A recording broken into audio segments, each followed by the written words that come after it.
Hello guys, நான் ரீசெண்டாக நெட்ஃப்ளிக்ஸில் பார்த்த ஃப்ராங்கன்ஸ்டைன் மூவி பற்றி தான் எனக்கு ரிவ்யூ பண்ண போகிறேன். Let's go into the video.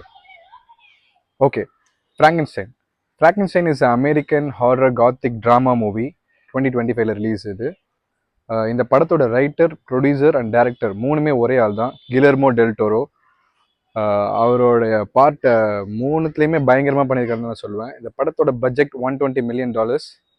அவங்க பாக்ஸ் ஆஃபீஸில் கலெக்ட் பண்ணது $300 million plus USD, which is a double profit for them. டேன் லாஸ்டன் அப்படின்னு சொல்லிட்டு ஒருத்தர் சினிமோகிராஃபி பண்ணியிருக்காரு. பெயிண்டிங் மாதிரி இருந்தது ஒரு ஒரு ஃப்ரேமும். ப்ளஸ் புக்கை வந்து அப்படியே பேஜ் பை பேஜ் படிக்கிற ஒரு ஃபீல் கிடச்சிது. எல்லா ஷார்ட்ஸும் பயங்கரமாக இருந்தது. லைக் இந்த மாதிரி ஒரு மூவிக்கு இவ்வளோ பியூட்டிஃபுல்லாக வந்து சினிமோகிராஃபி வந்து அச்சீவ் பண்ணதே பெரிய விஷயம்னு நினைக்கிறேன்.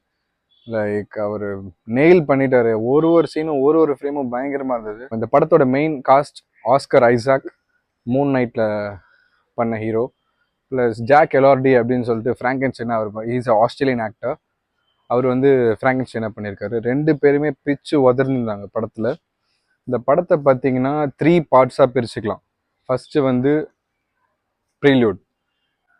ஓப்பனிங் ஷாட்டில் 1800s அந்த டைம் லைனில் ஒரு நார்த்தில் ஒரு அண்டார்டிகா மாதிரி ஒரு ஏரியாவில் ஒரு பெரிய டேனிஷ் ஷிப் வந்து ஐஸில் ஸ்டக் ஆகிருக்கு.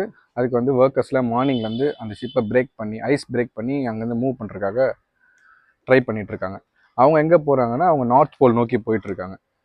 ஸோ அந்த கேப்டன் வந்து அவங்களுக்கு ஆர்டர் கொடுக்குறாரு, சீக்கிரமாக வந்து இதை பண்ணி முடிங்க, நம்ம வந்து சீக்கிரமாக நார்த் போல் கிளம்பி போகணும், நம்ம ஊருக்கெலாம் திருப்பி போகல அப்படின்னு சொல்லிட்டு எல்லோரும் ஹார்ட் ஒர்க் அந்த ஐஸ் பிரேக்கிங் இதில் இருப்பாங்க. அப்படியே நைட் டைம் ஆகிடும். திடீர்னு ஒரு எக்ஸ்ப்ளோஷன் அந்த ஐஸ் ஏரியாவில், அண்டார்டிகா மாதிரி இருக்க ஐஸ் ஏரியாவில், அந்த ஷிப் இருக்க ஏரியாவில். அந்த எக்ஸ்ப்ளோஷன் என்னன்ட்டு எல்லாரும் போய் கேப்டன்கிட்ட சொல்லுவாங்க. ஷிப்பில் ஒர்க் பண்ணுறவங்களாம் அங்கே ஒரு டீம் அனுப்புவாங்க, கேப்டனும் கூட போவார். போய் செக் பண்ணும்போது ஒரு இடமே வந்து ஃபுல்லாக பிளாஸ்ட் ஆகிருக்கும். ஃபுல்லாக ஸ்னோவில் வந்து ஃபுல்லாக பிளட் இருக்கும். ஸோ இது யாரோட பிளட்டு என்ன, இங்கே என்ன மனுஷன் எதுவும் இல்லைன்னு பார்த்தா தூரத்தில் வந்து ஒரு ஆள் வந்து கத்துவான், கேப்டன் இங்கே ஒருத்தர் இருக்காரு, ஃபுல்லாக ஊண்டட் ஆகிருக்காரு. அது பார்த்தா நம்ம ஆஸ்கர் ஐசக், ஹீரோ தான். ஸோ அவங்கெல்லாம் போய் அவங்க எக்ஸாமின் பண்ணுவாங்க. அந்த ஹீரோக்கு ப்ராஸ்தட்டிக் லெக் இருக்கிறத பார்ப்பாங்க.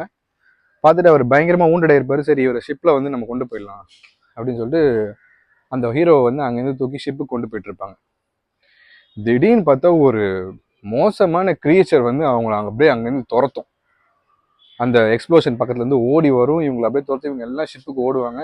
அந்த டாக்டரை வந்து போய் சேஃபாக போய் மேலே வந்து ஷிப்பில் வச்சுருவாங்க. வச்சோன்னா அந்த கிரீச்சர் விடாமல் வந்து ஷிப்பையே வந்து அடித்து நொறுக்கி ஒரு பேரை வந்து கொலை பண்ணிடும். கொலை பண்ண உடனே எல்லாரும் ஷிப் மேலே ஏறிட்டு என்ன பண்ணுறதுன்னு தெரியாத போது அதை அப்படியே அதுக்கிட்ட